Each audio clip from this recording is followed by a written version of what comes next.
உங்கள் சூசை ஆரோக்கிய வெண்பன்றி பண்ணை கொம்மேடு. இதான் நம்ம பண்ணை. நமது பண்ணையில் இப்போது ஒரு 3 பன்னி குட்டி போட்டிருக்கு. அதில் பன்னி இது வந்து 8 குட்டி போட்டுச்சு. 8ல் 4 குட்டி தான் இருக்குது. இது 4மே அது சாப்பிடல. அந்த இறந்த 4மே பாலுடைய பற்றாக்குறையினால் இறந்துச்சு. ஒரு வேளை நல்ல பால் மடி இருந்திருந்தால் 8ம் நல்லா காப்பாற்றப்பட்டிருக்கும். நல்ல பன்னி தான் அது. இது வந்து இதில் 2 பொட்டை பன்னி இருக்குது. இதில் ஒன்று வந்து ஒரு குட்டி 3 குட்டி பிடிச்சி அதில் 2 சேர்த்துச்சு. மீதி 1 இருக்குது. அது வேற ஒரு பண்ணிக்கிட்ட விட்டேன். இது 3 அடுத்து குட்டி போட்ட கிடா கிட்ட விட்டுருக்கேன். இதுதான் நம்ம பண்ணையில் ஃபஸ்ட்டு போட்ட பன்னி.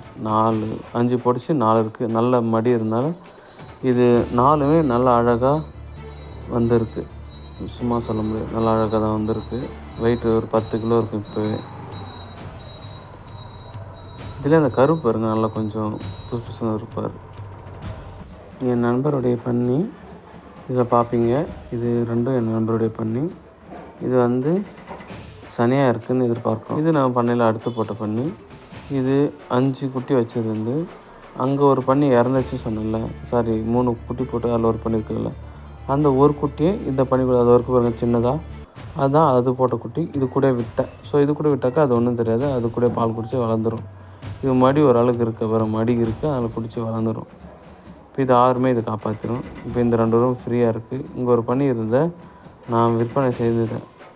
கிலோ 180 ரூபான்னு விழுப்புரத்தில் நம்மளுக்கு தெரிஞ்ச ஒரு அண்ணன் பற்றி. இந்த பன்னி பாருங்கள், நம்ம பண்ணையிலே இருக்கிற அழகான அருமையான தாய்ப்பன்னி தான்.